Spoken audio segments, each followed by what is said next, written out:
বিসমিল্লাহির রহমানির রহিম। আসসালামু আলাইকুম। আশা করছি যে যেখানে আছেন ভালো আছেন, সুস্থ আছেন। আমরা শুনছিলাম রাহমাতুল্লিল আলামিন বইটি থেকে। আজকে আমি এর 50তম পর্বটি পাঠ করতে যাচ্ছি। বইটি লিখেছেন আল্লামা কাজী মোহাম্মদ সুলাইমান মানসুরপুরি। বইটি বাংলায় অনুবাদ করেছেন প্রফেসর ডক্টর মোহাম্মদ মুজিবুর রহমান। আমরা ইতিপূর্বে বিভিন্ন প্রতিনিধি দলের ইসলাম ধর্মগ্রহণ এবং নবীজি সাল্লাল্লাহু আলাইহি ওয়াসাল্লামের আগমনের পর্বগুলি পাঠ করছিলাম। আজকে আমরা যে পর্বটি পাঠ করব তা হচ্ছে বানি সাআদ হুজাইম গোত্রের প্রতিনিধি দল। এই গোত্রটি কুজাআহ গোত্রের একটি শাখা ছিল। যখন তারা মসজিদে নববীতে পৌঁছেন তখন তারা দেখতে পান যে রাসূল সাল্লাল্লাহু আলাইহি ওয়াসাল্লাম একটি জানাজার সালাত আদায় করছেন। তারা পরস্পর পরামর্শ করে এই সিদ্ধান্ত গ্রহণ করেন যে নবী সাল্লাল্লাহু আলাইহি ওয়াসাল্লামের খেদমতে হাজির হওয়ার পূর্বে তাদের কোনো কাজই করা উচিত না। এজন্য তারা একদিকে পৃথক হয়ে বসে পড়েন। রাসূল সাল্লাল্লাহু আলাইহি ওয়াসাল্লাম জানাজার সালাত শেষ হওয়ার পর তাদেরকে ডেকে নেন এবং জিজ্ঞেস করেন, তোমরা কি মুসলিম? তারা উত্তরে বলেন, জি হ্যাঁ। নবী করিম সাল্লাল্লাহু আলাইহি ওয়াসাল্লাম তখন তাদেরকে বলেন, তোমরা তোমাদের মুসলিম ভাইয়ের জন্য দোয়ায় শরীক হলে না কেন? তারা তখন জবাব দেন, আমরা মনে করেছিলাম যে রাসূলুল্লাহ সাল্লাল্লাহু আলাইহি ওয়াসাল্লামের হাতে বায়াত করার পূর্বে আমাদের কোনো কাজই করা উচিত নয়। রাসূল করিম সাল্লাল্লাহু আলাইহি ওয়াসাল্লাম তখন বললেন, যে সময় তোমরা ইসলাম গ্রহণ করেছ ওই সময় হতেই তোমরা মুসলিম হয়ে গেছ। ইতিমধ্যে ওই মুসলিমও এসে পৌঁছলেন, যাকে এই লোকগুলি তাদের যানবাহনের নিকট বসিয়ে এসেছিলেন।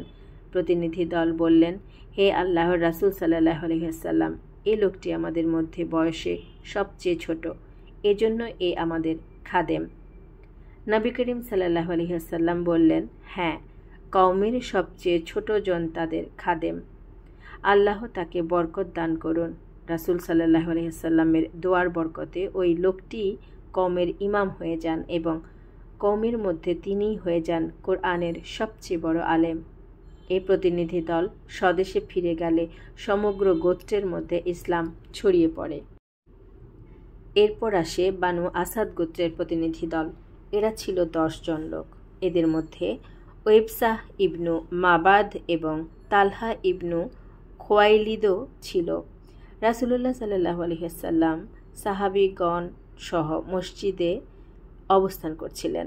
প্রতিনিধিদের একজন বলল, হে আল্লাহর রাসূল সাল্লাল্লাহু আলাইহি ওয়াসাল্লাম, আমরা সাক্ষ্য দিচ্ছি যে আল্লাহ এক, তার কোনো অংশীদার নেই এবং আপনি তার বান্দা ও রাসূল।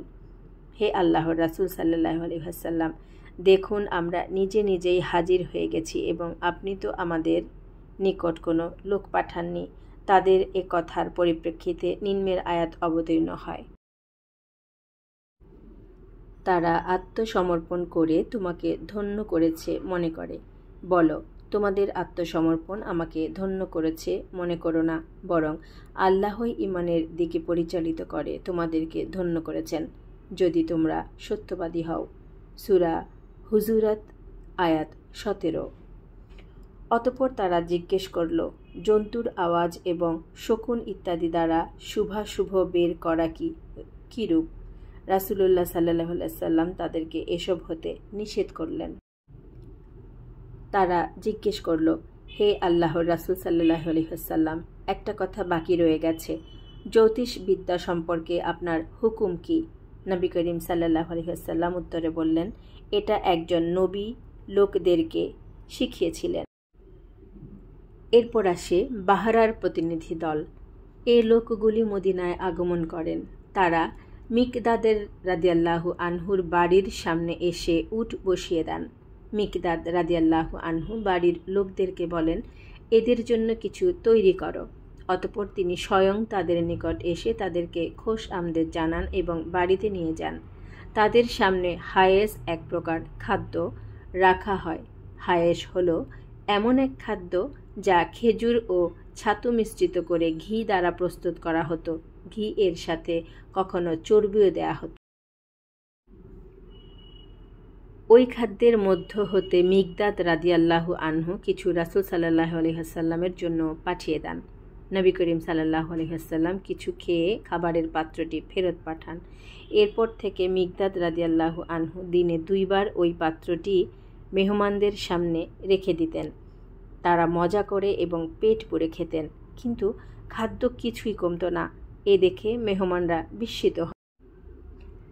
শেষে একদিন তাদের মেজবানকে বলেন, মিকদাদ রাদিয়াল্লাহু আনহু, আমরা শুনেছিলাম যে মদিনাবাসীদের খাদ্য হলো ছাতু, জব ইত্যাদি। আপনি তো আমাদেরকে সবসময় এমন খাদ্য খেতে দিচ্ছেন যেটাকে আমাদের ওখানে অতি উত্তম খাদ্য মনে করা হয় এবং প্রতিদিন আমরা এরূপ খাদ্য জোগাড় করতে পারি না। তাছাড়া এটা এমন সুস্বাদু খাদ্য যে এরূপ খাদ্য আমরা কখনোই পাইনি এবং কখনোই খাইনি। মিকদাদ রাদিয়াল্লাহু আনহু তাদের এই কথা শুনে বললেন, বন্ধুগণ, এসব কিছুই রাসূলুল্লাহ সাল্লাল্লাহু আলাইহি ওয়াসাল্লামের বরকতে, কেননা এই খাদ্য তার পবিত্র অঙ্গুলি স্পর্শ লাভ করেছে। একথা শোনা মাত্রই তারা সবাই তাদের ঈমান নবায়ন করলেন এবং সমস্বরে বলে উঠলেন, নিশ্চয়ই তিনি আল্লাহর রাসূল। ওই লোকগুলি মদিনায় কিছুদিন অবস্থান করলেন এবং কোরআন ও শরীয়তের আহকাম শিক্ষা লাভ করে স্বদেশে প্রত্যাবর্তন করলেন। এরপর আসে আজরাহ প্রতিনিধি দল। 9ম হিজরির সফর মাসে এই প্রতিনিধি দল নবী করিম সাল্লাল্লাহু আলাইহি ওয়াসাল্লামের দরবারে উপস্থিত হয়েছিলেন।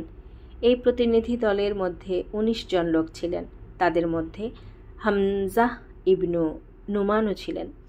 রাসূল করিম সাল্লাল্লাহু আলাইহি ওয়াসাল্লাম জিজ্ঞেস করেন, তোমরা কে? তারা উত্তরে বলেন, আমরা আজরা গোত্রের লোক এবং কুসাই এর মাতার দিক থেকে ভাই। আমরা কুসাইয়ের উন্নতি সাধন করছি এবং খুজাআহ ও বানু বকরকে মক্কা হতে বের করে দিয়েছি। এ কারণেই আপনার সাথে আমাদের আত্মীয়তাও রয়েছে এবং বংশের সংযোগও রয়েছে। রাসূলুল্লাহ সাল্লাল্লাহু আলাইহি ওয়াসাল্লাম তাদেরকে খোশ আমদেদ জানান, আর তিনি তাদেরকে এ শুভ সংবাদও দেন যে সত্তরই সিরিয়া বিজিত হবে এবং হিরাক্লিয়াস তার এলাকা হতে পালিয়ে যাবে। অতঃপর তিনি তাদেরকে নির্দেশ দেন যে তারা যেন গণকদের কাছে গিয়ে ঝাঞ্ঝা না করেন এবং তারা যে কুরবানি করে আসতেন ভবিষ্যতে যেন আর না করেন। এখন তাদের জন্য শুধু ঈদুল আজহার কুরবানি বাকি থাকলো। তারপর তারা উপহার ও উপঢৌকন নিয়ে বিদায় গ্রহণ করলেন। খাউলান প্রতিনিধি দল। এই দলে 10 জন লোক ছিলেন যারা 10ম হিজরির শাবান মাসে নবীর খিদমতে হাজির হয়েছিলেন। তারা জিজ্ঞেস করেন, আমরা আমাদের কওমের জীবিত লোকদের পক্ষ হতে প্রতিনিধি স্বরূপ আগমন করেছি।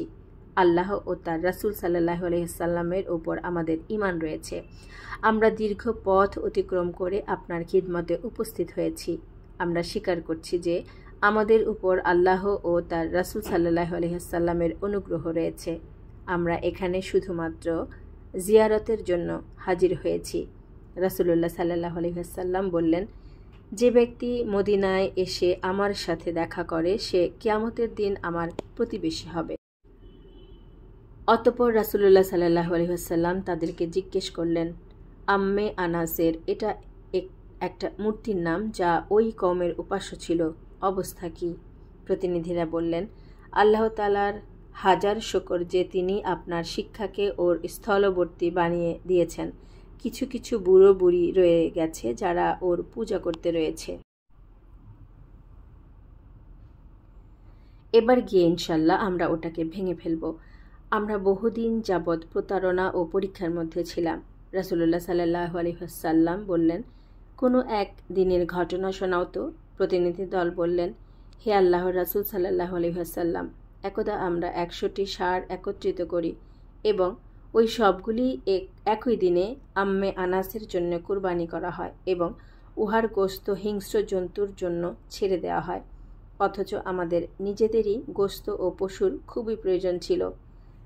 তারা এটাও আরজ করলেন, চতুষ্পদ জন্তু ও শস্য হতে আম্মে আনাসের অংশ বরাবরই বের করা হতো।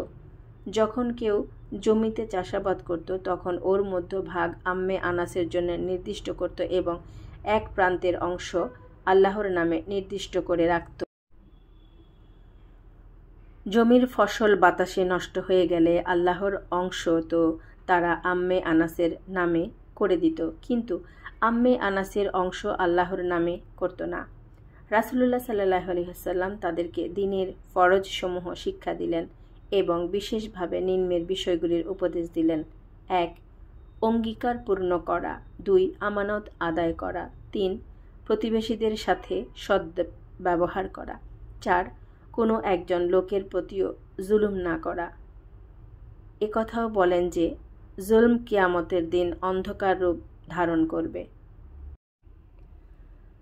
আজ এ পর্যন্তই। ইনশাল্লাহ পরবর্তীতে আমরা বাকি প্রতিনিধি দলের ঘটনাগুলি পাঠ করব। সবাই ভালো থাকবেন, সুস্থ থাকবেন। সবাইকে অনেক অনেক ধন্যবাদ। আসসালামু আলাইকুম। আল্লাহ হাফেজ।